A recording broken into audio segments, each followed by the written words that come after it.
Hello student, आपका अपने channel teach टैच UP में आप सभी का स्वागत है। आज कक्षा 10 में प्रश्नावली 3.2 है, जिसमें से बेटा पहला क्वेश्चन देखते हैं। दिया है निम्नलिखित समस्याओं में रैखिक समीकरणों के युग्म बनाइए और उनके ग्राफीय विधि से हल कीजिए। चलिए आइए देखते हैं इसका पहला पार्ट दिया है। कक्षा 10 के 10 विद्यार्थियों ने एक गणित की पहेली प्रतियोगिता में भाग लिया। यदि लड़कियों की संख्या लड़कों की संख्या से कितनी है, 4 अधिक हो, ये ध्यान दीजिएगा, लड़कियों की संख्या लड़कों की संख्या से 4 अधिक हो तो प्रतियोगिता में भाग लेने वाले लड़कों और लड़कियों की संख्या ज्ञात कीजिए। तो चलिए आइए देखते हैं। अब देखते बेटा,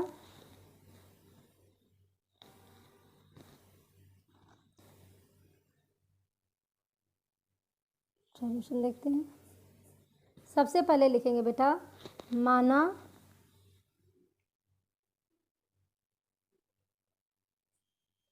माना लड़के की संख्या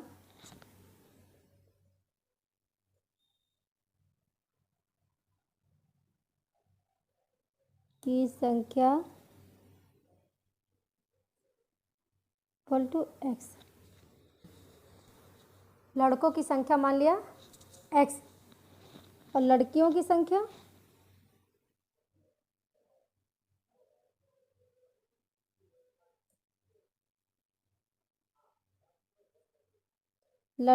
संख्या मान लीजिए बेटा आप y हो गया। अब प्रश्न में कह रहा था कक्षा 10 के 10 विद्यार्थियों ने एक गणित की पहेली प्रतियोगिता में भाग लिया। तो सबसे पहले क्या करेंगे, और विद्यार्थियों की संख्या इसमें कितनी है बेटा, दिया है विद्यार्थियों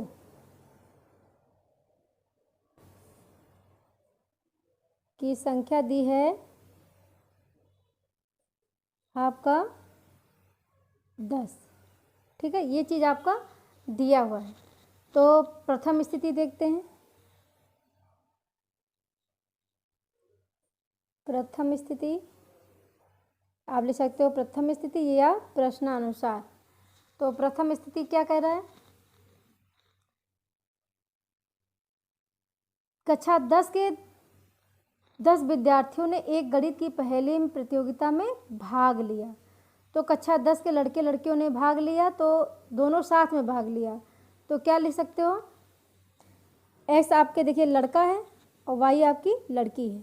तो ये हो गया x plus Y equal to, विद्यार्थी कितने टोटल थे बेटा, 10, लड़के लड़की मिला के ये हो गया 10। ठीक है, अब फिर क्या कह रहा है,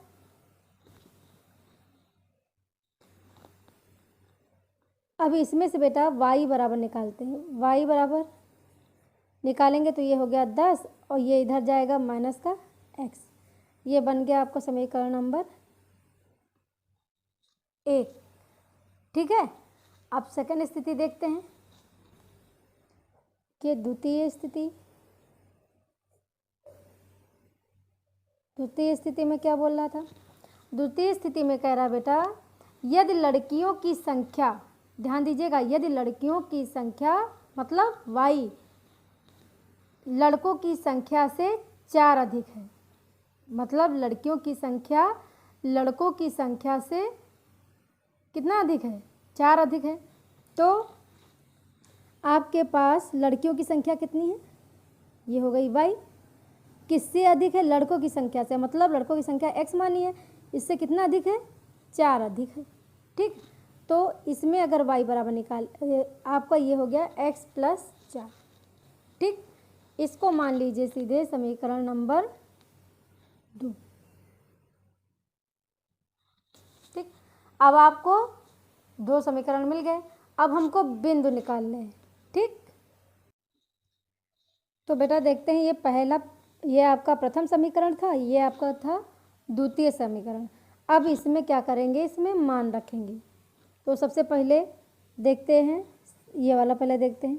अगर बेटा अगर x बराबर एक बार 2 रख देते हैं, ठीक है, तब देखिए इसमें मान क्या निकलता है।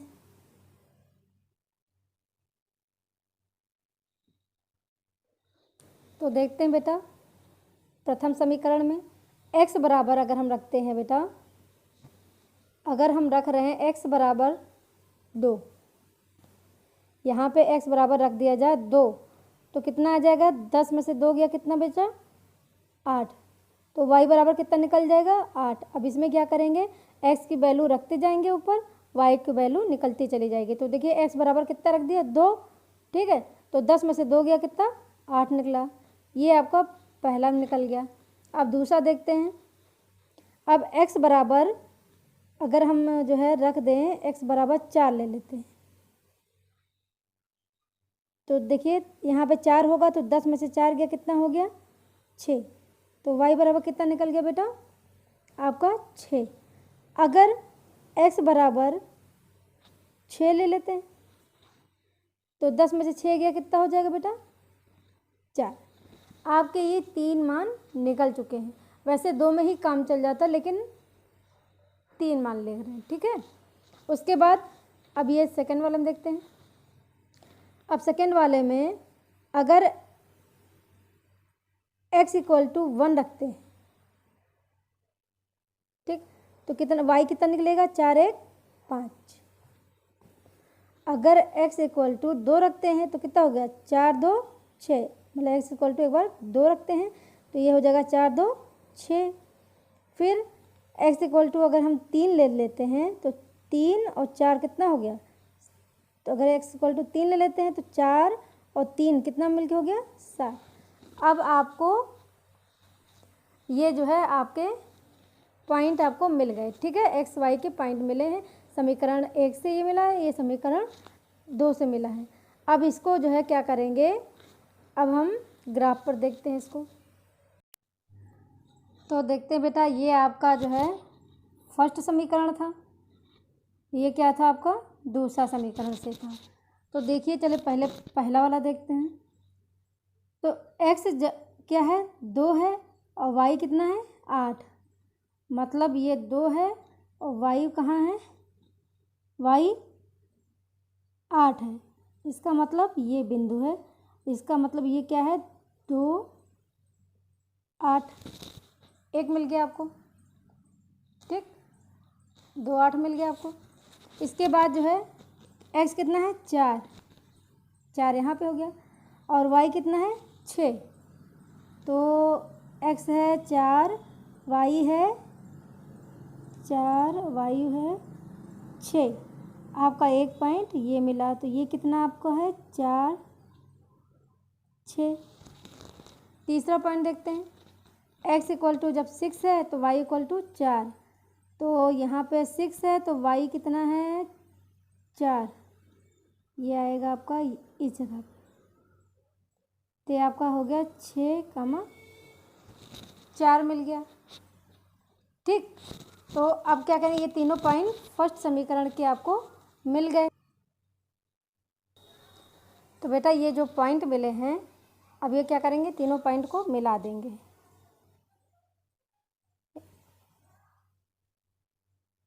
तो ये तीनों पॉइंट आपके यहाँ से मिल गए, ठीक। अब द्वितीय देखते हैं। द्वितीय में दिया है जब x बराबर 1 दिया है, y बराबर 5 दिया है। x बराबर 1 दिया है तो y बराबर कितना दिया है, 5, यहाँ पे मिला।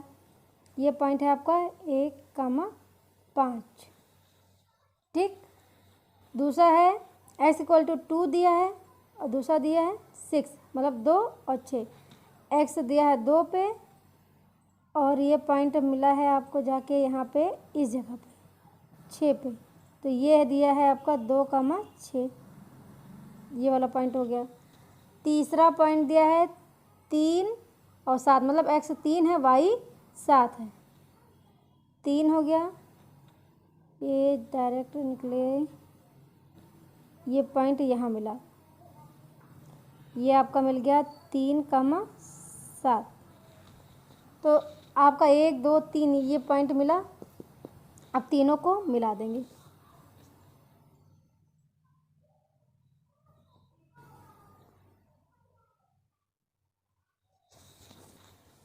अब देखिए कहाँ पे बिंदु काट रहा है, यहाँ पे बिंदु काट रहा है।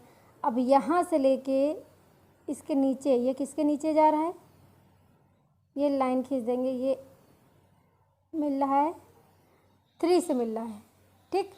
और इसके सीध में किससे मिल रहा है, इसका मतलब क्या है, इसका मतलब x पे जो है 3 पे मिल रहा है और y पे कितना मिल रहा है, 7 पे मिल रहा है। तो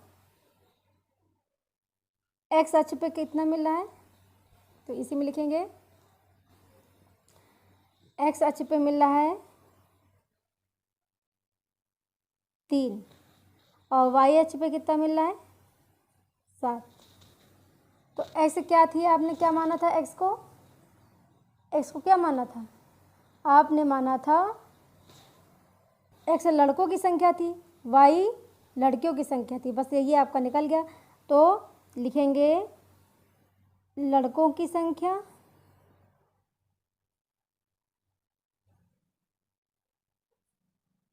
x बराबर कितना है, 3 और लड़कियों की संख्या